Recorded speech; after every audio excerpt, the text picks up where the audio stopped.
হাঁচি যিনি দিবে তার 3 কাজ। বলেন হাঁচি দাতার কয় কাজ?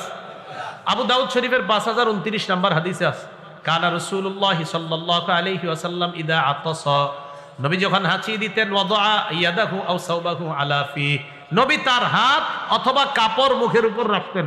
তাহলে হাঁচি আসলে 1 নাম্বার কাজ হাত অথবা কাপড় মুখের উপর রাখা। 2 নাম্বার খাফাদা, আওয়াজটা হালকা করে হাঁচি দেওয়া। এখন দেখেন আমার নবীর সুন্নতের কি আজীব কারামতি, আজীব বৈশিষ্ট্য, আজীব মুজিজা। আমার নবীর যদি সুন্নতটা পালন করেন, এই হাঁচি আসলে আপনি মুখে হাত রাখলেন, দেখেন মুখে হাত রাখলে আওয়াজ কি হয় না হালকা হয়? নবীজির সুন্নত পালন করে মুখে হাত রাখলে হাঁচির আওয়াজ অটোমেটিক হালকা হয়ে যায়। তাহলে 1 নাম্বার মুখে হাত দেওয়া বা কাপড় দিয়ে চেপে ধরা, 2 নাম্বার হাঁচিটা আস্তে দেওয়া। আর হাঁচি আস্তে দেওয়ার অনেকগুলো উপকারিতা। পাশের ব্যক্তি ঘুমায় আছে, আপনার জোরে হাঁচিতে অনেক ঘুমান্ত ব্যক্তি উঠা যায়, তাহলে আপনি এই জন্য হাঁচি আস্তে দেওয়া। 3 আলহামদুলিল্লাহ পড়া, আর যিনি শুনবে তিনি আপনার জন্য দোয়া করা।